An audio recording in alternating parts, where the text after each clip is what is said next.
Presiden pertama Republik Indonesia, Soekarno, meninggalkan jejak di Surabaya, seperti rumah kelahiran yang sedang direnovasi, tempat bersekolah, hingga rumah indekos dan juga tempat-tempat bersejarah itu akan dihubungkan dan dikonsep menjadi wisata kampung kebangsaan. Di kota Surabaya, Bapak Bangsa sekaligus proklamator Soekarno dilahirkan. Di Surabaya pula, Soekarno mendapat pelajaran tentang kebangsaan hingga bisa melawan penjajahan. Kali ini saya akan mengajak Anda menapaktilasi jejak Soekarno di kota Surabaya, mulai rumah kelahiran hingga tempat sekolah. Di Jalan Pandean Gang 4 nomor 40, Kelurahan Peneleh, Kecamatan Genteng, Surabaya, Soekarno lahir. Lokasinya mudah dicari dan sudah diresmikan sebagai bangunan cagar budaya. Untuk menuju rumah kelahiran Bung Karno, saya harus berjalan kaki melewati sebuah gang yang lebarnya hanya sekitar 3 meter. Jarak tempuhnya kira-kira sekitar 50 meter dari depan gang. Bung Karno kecil tinggal mengontrak bersama orang tuanya di rumah ini hanya sekitar 6 bulan. Mulai 6 Juni hingga 28 November 1901. Kini rumah ini masih direnovasi hingga September 2022 untuk dijadikan sebagai destinasi wisata sejarah atau museum. Mas, apakah dari dulu bangunan rumahnya sudah seperti ini? Enggak, Mbak. Jadi rumah ini sudah banyak mengalami renovasi dan kepemilikan orang itu. Jadi pada saat itu kurang lebih ada 3-5 orang yang punya rumah ini gitu.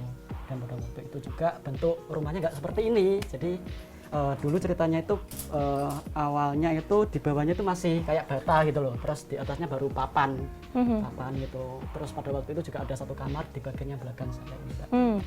Sedangkan sekarang dindingnya ini sudah penuh dengan bata merah ya bahannya. Iya, benar sekali. Dan kamarnya ada satu lagi nih, tambahan ya? Tambahan, untuk ini kamar tambahan. Terus ada jendela juga di sana. Jendela juga di sana. Jadi pada waktu itu ketika Bung Karno lahir kan ada sinar matahari tuh, Mbak, yang menyinari beliau. Makanya dinamakan sosok putra sang fajar.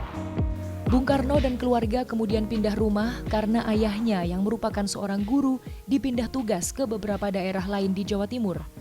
Setelah Bung Karno berusia 15 tahun, ia diminta ayahnya melanjutkan pendidikan di Hoger Burger School, HBS, di Jalan Kebon Rojo nomor 10, Kelurahan Kerembangan Selatan, Kecamatan Kerembangan, Surabaya.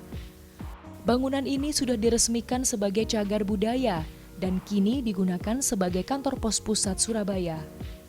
HBS adalah sekolah lanjutan tinggi pertama, gabungan sekolah menengah pertama dan sekolah menengah atas untuk warga negara Belanda, Eropa, dan elit pribumi. Lama belajarnya 7 tahun dengan bahasa pengantar bahasa Belanda. Selama bersekolah di HBS, Soekarno dititipkan kepada sahabat ayahnya, Haji Umar Said Cokro Aminoto. Pada saat mendaftar sekolah pun, Soekarno diantar host Cokro Aminoto dengan dibonceng naik sepeda. Dugaan saya, ayah dari Bung Karno itu mengenal Pak Cokro itu ya pada saat beliau tinggal di Surabaya ini, yaitu di kampung Peneleh. Nah, dengan demikian ketika Bung Karno itu bersekolah ya kemudian dititipkan saja kepada sahabatnya ini yang rumahnya juga di Peneleh. Nah, pada saat itu memang posisi ayah Bung Karno itu kan mengajar di Mojokerto ya. Rumah host Cokro Aminoto di Jalan Peneleh Gang 7 nomor 29-31, Kelurahan Peneleh, Kecamatan Genteng, Surabaya, menjadi tempat indekos Soekarno selama bersekolah di HBS saat itu. Rumah Cokro Aminoto yang juga sudah diresmikan sebagai bangunan cagar budaya berada tak jauh dari rumah kelahiran Soekarno.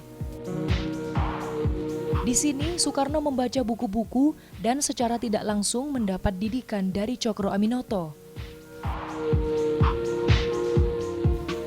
Soekarno juga banyak bertemu para tokoh dari Sarekat Islam, organisasi yang kala itu dipimpin Cokro Aminoto.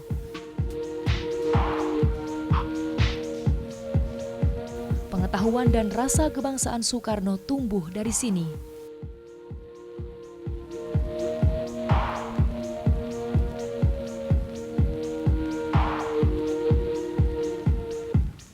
Kamar kos Insinyur Soekarno, kita coba lihat, Mas.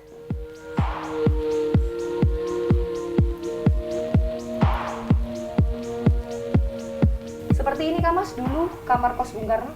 Nah, untuk gambarannya kurang lebih pada saat itu seperti ini. Jadi memang kamarnya Bung Karno itu alasnya memakai tikar dari daun pandan atau kloso orang Jawa bilang.